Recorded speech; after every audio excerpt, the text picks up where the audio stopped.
এমন একটা হাড্ডাহাড্ডি লড়াইয়ের ম্যাচ এভাবে শেষ হবে কে ভেবেছিল। শোয়েব বশিরের সাধারণ ডেলিভারিটা দৃঢ়তার সঙ্গেই ঠেকিয়েছিলেন মোহাম্মদ সিরাজ, কিন্তু ভাগ্য ছিল ইংলিশদের পক্ষে। তাই ইন্ডিয়ানরা চেয়ে চেয়ে দেখলো, বলটা গিয়ে হিট করলো স্টাম্পে। সব শেষ। রবীন্দ্র জাদেজার লড়াকু ইনিংস কিংবা 5 দিনের সমস্ত চেষ্টা গেল বৃথা। ওয়ার্ল্ড হোম অফ ক্রিকেটে শেষ হাসি ইংলিশদের। ইগোর লড়াইয়ে জয়ের পাশাপাশি 5 ম্যাচ সিরিজে 2-1 লিড 3 লায়নদের। ঝগড়াঝাঁটি, হম্বিতম্বি, বেপরোয়া মনোভাব, দারুণ সব পারফরম্যান্স। অ্যান্ডারসন টেন্ডুলকার ট্রফিতে বিনোদনের ঘাটতি নেই। সাবকন্টিনেন্টের মতো পাগলাটে না হলেও ইংল্যান্ড ভারত তৃতীয় টেস্ট ঢেউ তোলে লর্ডসের পরিপাটি গ্যালারিতেও। শেষ দিনে সমীকরণ ছিল জয়ের জন্য ভারতের দরকার 135 রান আর ইংল্যান্ডের 6টা উইকেট। দু দলের শক্তিমত্তা আর আধুনিক ক্রিকেটের বিবেচনায় চান্স ছিল 50-50।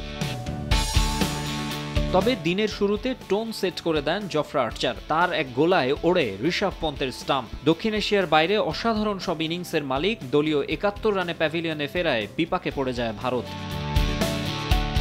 প্রথম ইনিংসে সেঞ্চুরি হাঁকানো লোকেশ রাহুল আশা দেখিয়েছিলেন এই ইনিংসেও, কিন্তু ব্যক্তিগত 39 আর দলীয় 81 রানে তাকে এলবিডব্লিউর ফাঁদে ফেলেন বেন স্টোকস। আর্চার ওকসের আঘাতে দ্রুত ফেরেন ওয়াশিংটন সুন্দর ও নীতিশ কুমার রেড্ডিও। 112 রানে 8 উইকেট হারানো শুভমান গিলের দলকে নিয়ে তখন সব আশাই প্রায় শেষ। কিন্তু একজন রবীন্দ্র জাদেজা বুক চিতিয়ে লড়ে গেলেন। খাদের কিনারা থেকে টেনে তুললেন এশিয়ান জায়ান্টদের। বারবার বোলার আর ফিল্ড সেটআপ চেঞ্জ করেও জাড্ডুর দেয়াল ভাঙতে পারেনি স্বাগতিকরা। অন্য প্রান্তে দারুণ সঙ্গ দিয়ে যান জসপ্রীত বুমরা।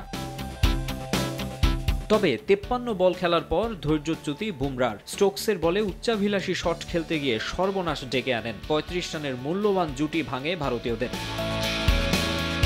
শেষ উইকেটে সিরাজকে নিয়েও ফাইট চালিয়ে যান জাদেজা। 50-র পর সেলিব্রেটও করেননি ঠিক মতো। আশায় ছিলেন ম্যাচ জিতিয়েই উদযাপন করবেন,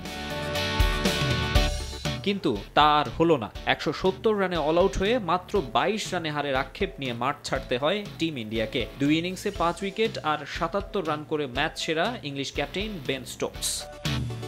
মাকসুম আলম খান, সময় সংবাদ।